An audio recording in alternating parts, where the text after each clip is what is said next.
Hello and welcome back. My name is Dr. Christopher Gennari. This is the Great Big History Podcast.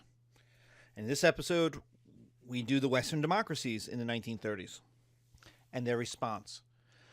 So we have the US, Britain, and France. And they're between the two pillars of fascism on the right, communism on the left, both of which look more successful than Western democratic capitalism. What they emphasized was individual choice. Work harder, save money. The idea that you made your choices to work, to act, just get a job. This was known as rugged individualism in America. Just find a job, do anything. A real man works and finds work. So move, go somewhere else. Now the problem was the economy didn't work like that. There was no other job. There was nowhere to go.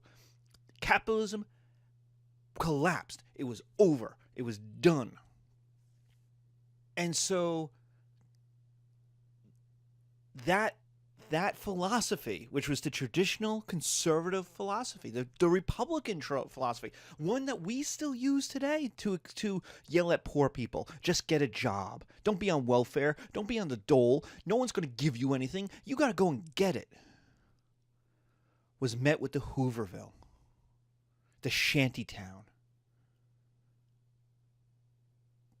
the soup kitchen, by the sheer size that you could not ignore of poverty. Massive poverty, unemployment. And what rugged individual got you was also underemployment. The economy wasn't producing the jobs. The economy was collapsing, was shrinking.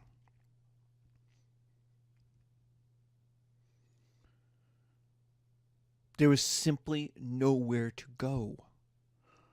This is the grapes of wrath. This is the hobos on the train. So you had individual choice versus the Hooverville. You had the old philosophy of depend on yourself, depend on your church, depend on your neighbors, versus the sheer size of poverty, unprecedented industrial poverty that you couldn't ignore. It was everywhere. It affected everything.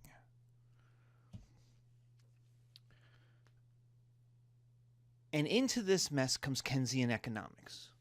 So 1929, 1930, 1931, there is this action. This was going to shut down the empires. We're going to not spend money. We're going to cut back on welfare. We're going to cut back on our expenses. We're going to save money. We're going to have less taxes and spend less, and we're going to run like a family, like conservatives will talk about in 2009. And what happened? Disaster. Absolute disaster. I cannot emphasize the disaster enough. And yes, you get fanboys on Twitter who are like, the Depression wasn't so bad. And you're like, oh my God, we have the bloodiest war man has ever fought because of it. It was horrible. Nobody wants to live through it again. Nobody. The Fed spent $10 trillion, is still spending money since 2008 in order not to have a second Great Depression. That's how bad it was. The Depression is so bad we have Hitler. So yeah, the fanboys are like, it's not so bad. 75% of the economy was still working. No, it wasn't. No, it just wasn't. You can't even talk to an old person anymore. There is no old person. If you can find them and go, how was the Depression? Who is going to say, oh, you know what? It was awesome. My grandmother would not eat pancakes. Why? Because That's what she ate during the Depression, because you can make flour and you could add water and add water and add water, and you just make it thinner and thinner and thinner. And that's what you ate. I knew old people who never threw anything out ever again. They kept everything. Oh, why do you have 45 wire hangers from the dry cleaning place? Uncle, great uncle. Well, you never know when they might come in use. You could just go to Walmart, buy more. But they give you these for free. No. The idea that you would throw out your phone every 2 years? No one who lived through the Depression does that. It completely changed how the entire society worked.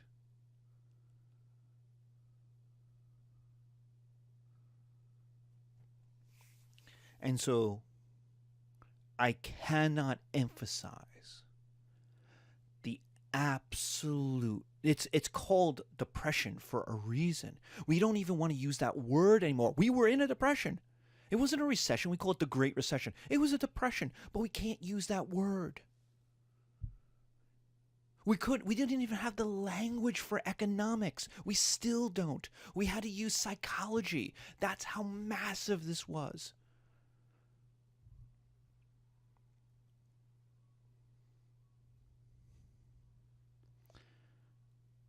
It is the utter destruction of everything people thought how things worked. And into this comes Keynesian Economics, who says, no, don't act like Ted Cruz says you have to act. Don't do that. That's disaster. Do the opposite. And people went, what? They're like, spend money. The government should raise taxes, should spend money, as much money as it can get its hands on. Print money, spend it. And they're like, why? Why would you do that? And the answer is that the government is the employer of last resort. That the government, because it can make money, because it has taxation power, can always get its hands on more money. So it can always spend money. And so the government can pump money into the system to give people jobs. If people have jobs, they'll have income. If they have income, they'll buy stuff. If they buy stuff, more people will get jobs. If more people have jobs, they'll make money and they'll buy stuff. And then they'll make more jobs. Keynes said, in a depression, you pay a man to dig a hole and another man to fill it.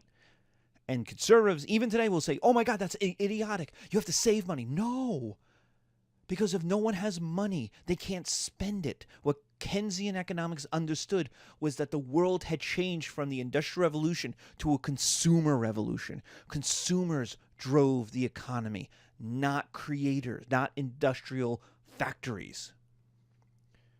Keynes saw what the 50s were going to be, what today is. Why do you buy an Apple iPhone every 2 years? Apple wants you to buy an iPhone. You go, hey, the battery just started to die. Why? I've had it only 2 years. Because they want it to die. So you buy another $1,000 phone.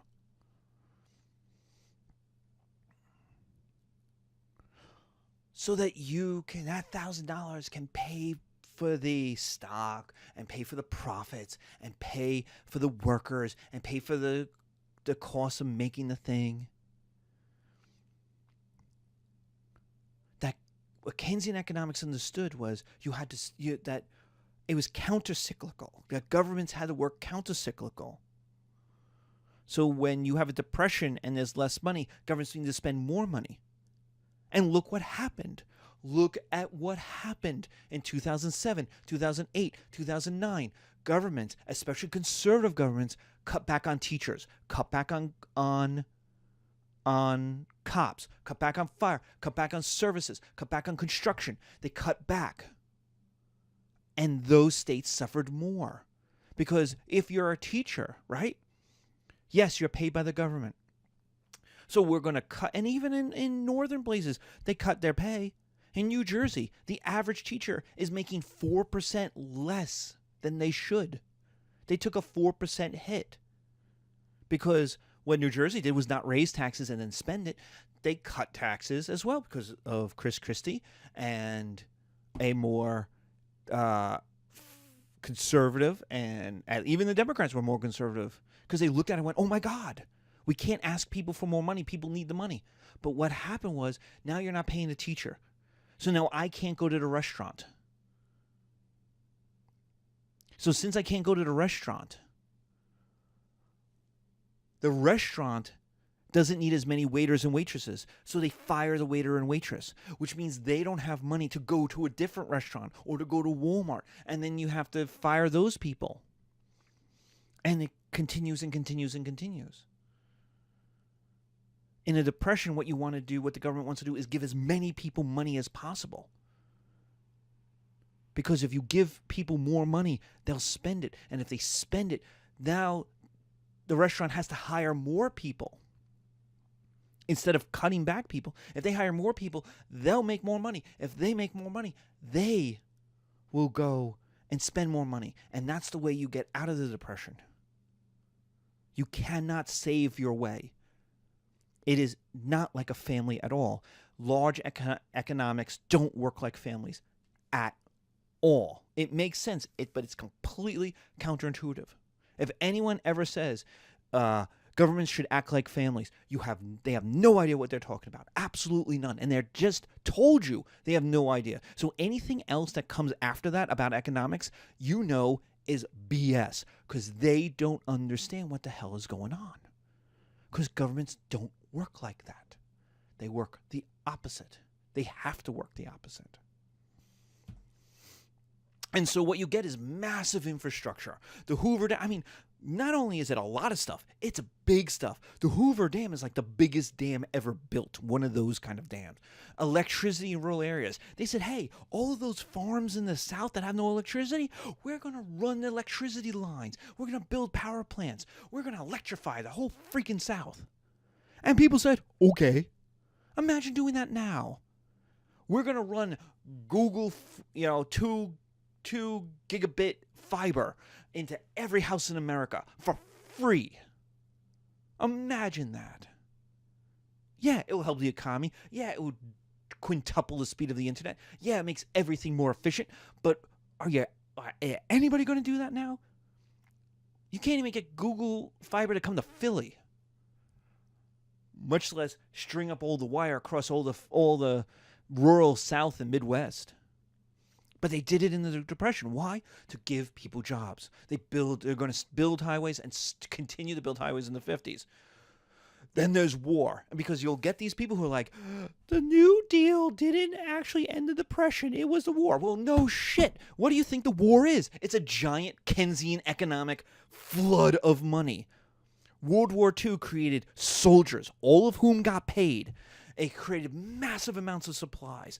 40% of the gross domestic product of the United States went to war. That's equivalent to $5 trillion a year today for 4 years.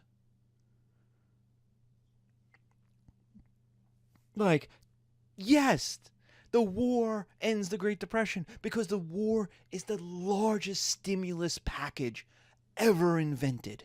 The amount of money the United States is going to spend on the Second World War you cannot fathom it. It is mind-boggling. The numbers are just massive compared to what happened before. And they're not just going to spend it on war. They're going to spend it on the arts, on culture, on entertainment. Basically, everything in the 30s is going to have some form of money coming from the federal government. That famous photo of the Depression-era woman with her hand on her fist looking off into the middle distance, paid for by a government grant to photographers to record what life was like in the rural America. Artists, poetry, plays, all are going to be paid for in some way, shape, or form. This is, if you're like, wait a minute, this is kind of fascist. Yeah, it totally is. It's not communist where the government owns it, but it's flooding the money. It's flooding everywhere with money. Artists have time, and we need to create entertainment for people.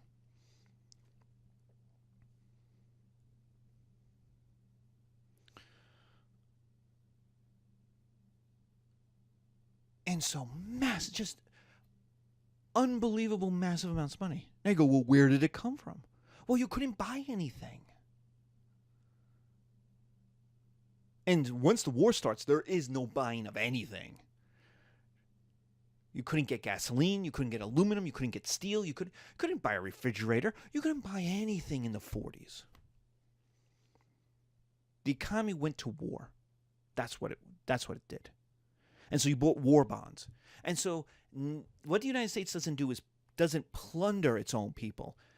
It borrows from it. And it's going to print massive amounts of money. But it's also going to borrow it. Savings, war bonds, government bonds. It's going to be like, you can't spend anything on anything anyway. Give us the money. We'll invest it. Here's a bond. You give it back to us in 10 or 15 years. We'll give you more money for it. If you went, okay, because I could trust that. The government's not going down. I don't think. Maybe. But we're going to give money so that it doesn't go down. So they create, Britain, France, and the United States, even the United States, create the welfare state. The modern welfare state as we understand it today, where to save capitalism from its worst abuses, the very same abuses that got you communism in the Soviet Union and fascism in Germany and Italy, we're going to create the welfare state. We're going to tell businesses, cut it out. We're going to regulate you like you have never been regulated before. And it turns out since. We're going to protect people from sick cycles of capitalism, the booms and the bust that were happening at this point every 15 to 20 years. And now they happen every 10 years. We've had a boom and a bust every 10 years in my lifetime. We had stagflation in the 70s. We had the Reagan boom followed by the recession and the S&L, the savings and loan collapse, which wiped out most banks, most big banks in the Midwest in the 80s. Then we had the boom of the Clinton 90s, followed by the internet bubble, tech burst, boom, down of the early 2000s, followed by the war economy of the early 2000s and the credit economy. Dude, American Express, at one point I had a credit card that American Express gave me that had a limit of $45,000. I was a graduate student.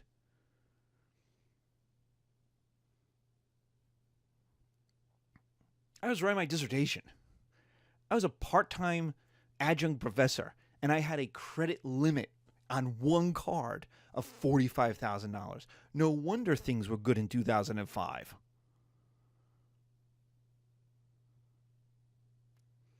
So if anyone ever goes to you and goes, well, in 2005, the economy grew at 3.5%, you go, well, yeah, a professor I know who wasn't yet a professor who earned $12,000 that year had a $45,000 credit limit on one card.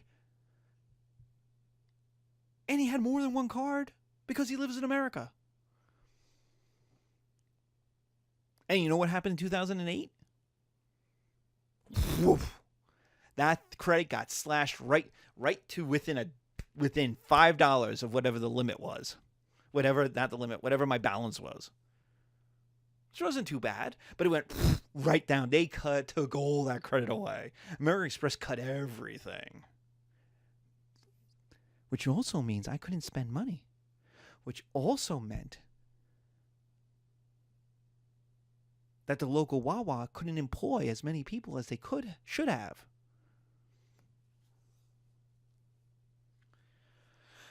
So as American Express tried to protect itself, because it was stupid, it also helped make the recession worse by cutting back on all the credit on people that now that they needed the credit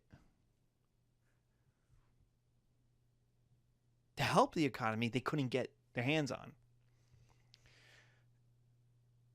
So in my lifetime, I've gone through a boom or a bust every 10 years. So I'm already moved my retirement, or tried to move my retirement into places to protect me from the next bust, because it's coming. And when you see things like, let's get rid of bank regulations on the New York Times and Washington Post, and conservatives are like, hey, life is great, why do we need bank regulations? Why? Because every 10 years there's a bust. And the welfare state was invented to protect people from that. So you get health care in Europe. You get strong unions everywhere to negotiate pay, because either the government's going to tell corporations what to do, or workers are going to do it. And the unions were the middle ground. Unions with government support would negotiate with corporations. That's kept the government from owning it, or the government, like in communism, or the government from dictating what your labor practices were going to be, like in fascism. So you get strong unions to negotiate pay. The government doesn't do it. The union does it. But the unions also knew they had government support, because what the government doesn't want is communism or fascism. So the government supported the unions because the unions were better than anarchy, communism, or fascism. So you look at conservatives today, in the late 20th century, early 21st century, and they hate unions. Where do they think we're going to end up? The working man just voted for Donald Trump, who promised to destroy banks and rearrange the economy. Now, he hasn't done it, but he promised a revolution for the working man. He said, your unions have failed you, mostly because they've been broken by Republicans, and we are going to change that. Now, he hasn't done it, but he promised that, and that's how he got 60 plus million votes, especially, and how he won in the upper Midwest, in Michigan, in Ohio, in Indiana, in Pennsylvania, in Wisconsin, in places that should go Democrat, because the Democrats support unions. So why are they going Republican? Because those people don't feel, even if they are union, they don't feel that the government, the Democratic government, they know Republicans aren't supporting them or out to destroy their unions, but they don't feel that the Democratic governments support them anymore, have their back. And so here comes Donald Trump, who says, yeah, I'm kind of a Republican, but really, I'm for you. I'm a populist. I'm going to smash all this stuff. Which makes him kind of a fascist, just so, in our definitions, just so you understand. He hasn't gone full fascist, but he toys around with the language of it, which makes sense. So when actual fascists and Nazis march in like Charlottesville, he doesn't call them out, because he goes, oh, they're kind of decent people. Because they sound reasonable. Which says you're in the neighborhood of fascism. So you have strong unions to negotiate pay. The banks are going to be protected. Government-backed securities, the FDIC. See, you don't know this, but up until the 30s, if a bank was an investment, so if a bank went under, you lost your money in it. It was gone. Poof. And so when banks start going under, there's a run on the banks. Get your money out, because if you lose it, it's gone. It's like investing in a company. It's like investing in a tech company in 1999. You're like, hey, pets.com, here's my $10,000. Poof, gone. Oh, pets.com 2 weeks later declares bankruptcy. Done. It's over. You've lost your $10,000. And you go, but what happened to my $10,000? And they go, well, it was an investment, man. It's like gambling. Sorry. Banks were like gambling, and that blew up the economy right there, because people pull their money out of the banks, which means the banks can't loan money. If they can't loan money, businesses can't open, businesses can't pay their workers, companies can't buy big things on credit, and the economy just collapsed. So in comes the government saying, we'll back it.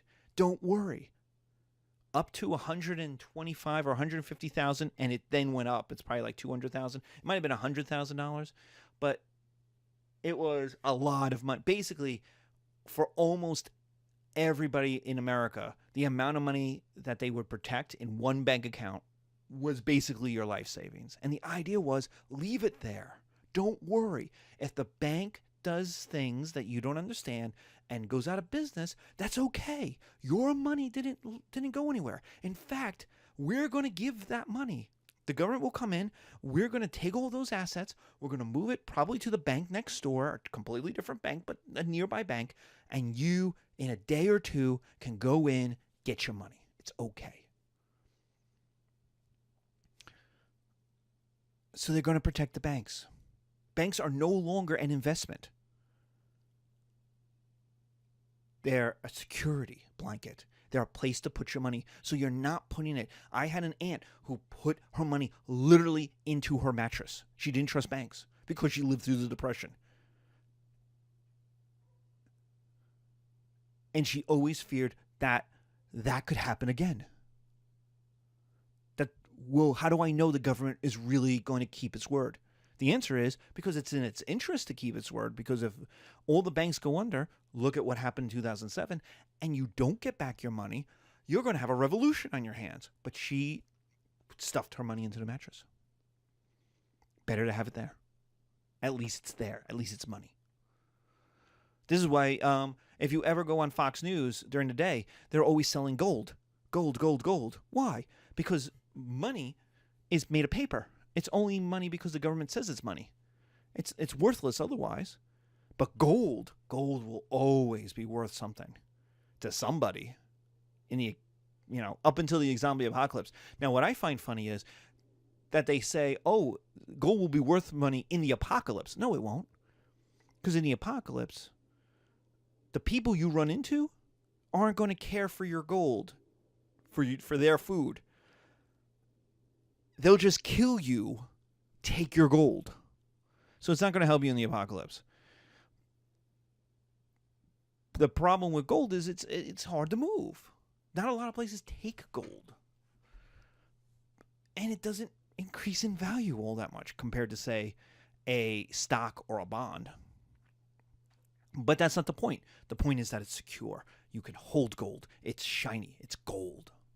It will always have value. Except the zombies. Mortgages are going to become government-backed. The government-backed 30-year mortgage. The government will back it. Even if you lose your job and can't necessarily make your payments, government's got your back. That's not for all mortgages, but it's the idea that you won't lose your home. That it was in the government's interest to help back mortgages. This will transform into Freddie Mac and Fannie Mae, where the government will subsidize the mortgage rather than back it. But this was the 30s, so things are different. Old people will get Social Security, as will sick people. And disabled people will get Social Security, so they don't live in poverty. Now, something like 40%, in 1930, 40% of old people lived in poverty. And by old, we mean like people over 60. So the definition of old has changed, but over 60 was old in 1930. And the idea was they lived in poverty. They had to rely on their kids. And so Social Security was to say, you are going to be guaranteed enough money that you don't have to work.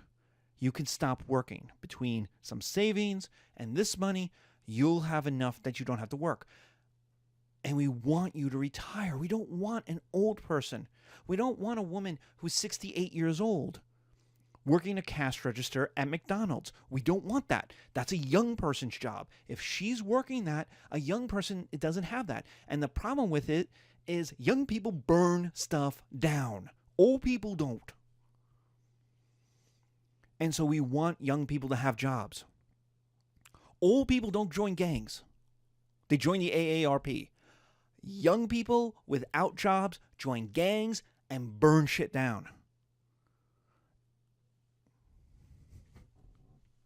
People who are in the gun debate right now, who yell at me on Twitter and like, well, Chicago has gun laws and they have violence in South Chicago. And I'm like, yeah, but those kids don't have jobs. Or their jobs are in illegal industries and they're killing each other over that. They're at war. And they're bringing in the guns from Indiana, which has almost no laws regarding guns. So stop. But the idea is they need jobs. They don't have jobs. They join gangs. They commit violence.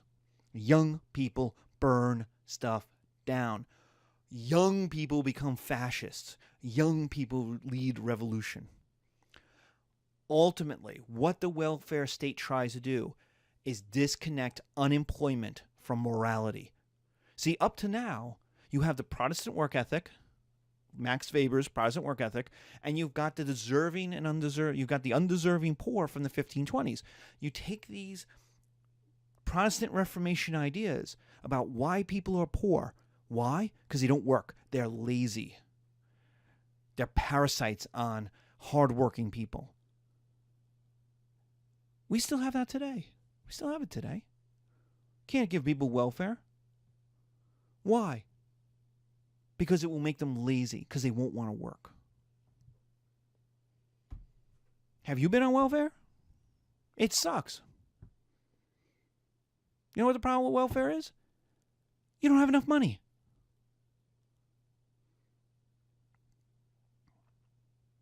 So, what the welfare state tries to do is break that tie. And it's able to do it. Why? Because everybody was poor. Everybody's unemployed in 1932. The capitalism had ended, had imploded. So everybody can't be lazy. 40% of Germans can't be lazy. 25% of Americans can't be lazy. They can't all. Everybody's poor. Everybody's unemployed. Everybody you knew was unemployed. You couldn't all be lazy. And so it was to break unemployment from morality. That it was the system. And this is the communism. This is the communist victory in all of this. A lot of this is the capitalist fascist victory. But the unemployment that's not tied to morality is the communist victory here. The idea that the system let you down. You worked hard. But forces beyond your control have made you unemployed. It's not your fault. It's not your fault. Up to this point, if you were poor, people said it's your fault. With the welfare state in the 1930s, it's saying it's not your fault. The system was broken. And you'll still see this. You saw this in 2009. People blaming well, if you just paid your mortgage, blaming black people, right? If black people just paid their mortgages, well, how about you don't sell them a giant balloon payment that you knew they couldn't afford? How about you take responsibility, big old bank? You didn't want to see their income. You didn't want to see their savings. You didn't want to even know if they had a job. You just wanted their signature so that you could sell it to another bank on Wall Street, make your money, go have a vacation in the Bahamas. Don't be righteously indignant that black people didn't pay their mortgages. White people didn't pay their mortgages either. Trillions of dollars of wealth went poof in 2007. People have already forgotten that. Already forgotten. I remember, and this is what the Depression must have been like, or going into it in 1929. I remember being up and listening, being awake when the Tokyo Stock Exchange opened. Because I wanted to know what it would do in the first hour. Because if it was down, I knew the stock exchanges in Europe would be down. And if the stock exchanges in Europe were going to be down, New York was going to be down. The NASDAQ was going to be down. And guess what?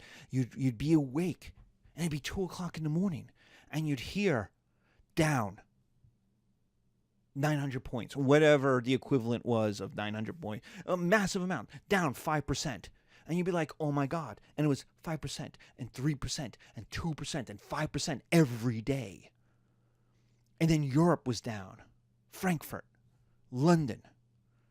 And then New York would open and it'd be down 1,000 points. And you'd be like, oh my God.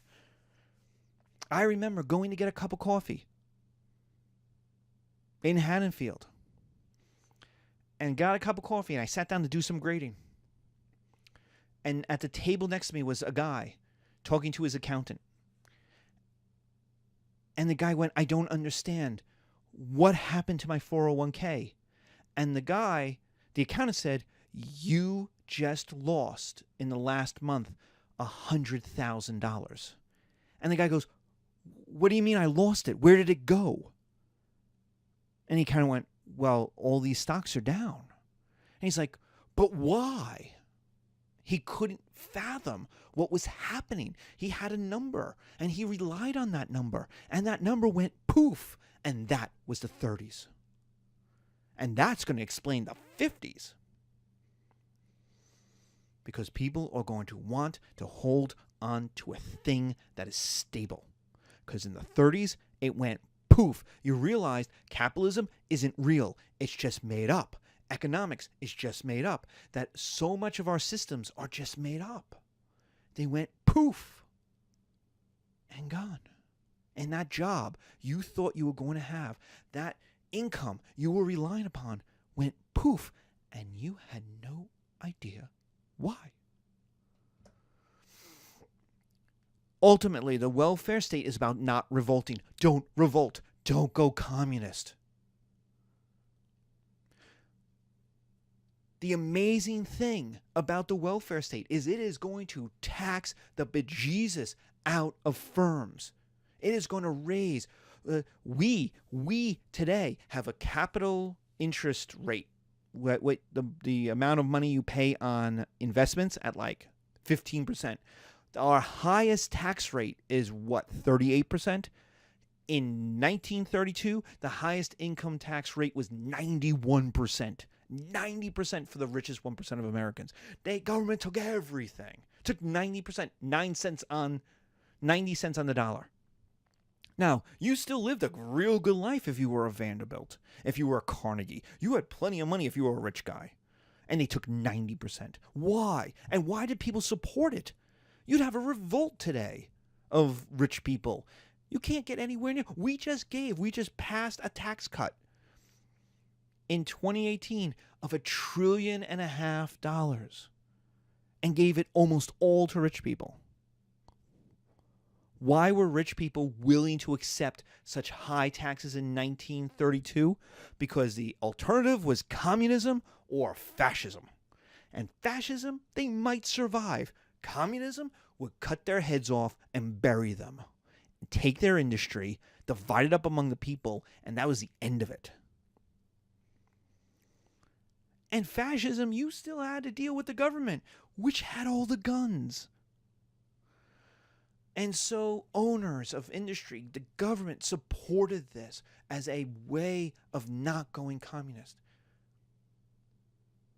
It's also urban-centric. The welfare state is incredibly urban-centric. It's trying to solve urban discontent. It's trying to keep unemployed workers in cities from revolting. That means workers on farms in the countryside, small towns, got hurt or didn't get the attention. They didn't necessarily get the help. This is the Dust Bowl of Oklahoma in the Midwest. The Okies who end up in California, black people who migrated first out of the South to the Midwest and from the Midwest to the far West looking for work. But money is going to be showered on Chicago, New York, Philly, Boston, D.C. to keep urban people from revolting.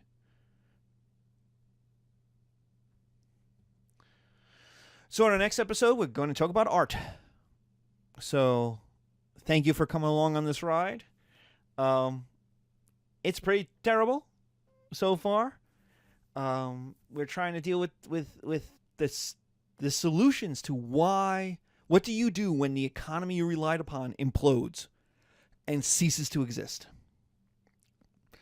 So we have communism, fascism, and the welfare state.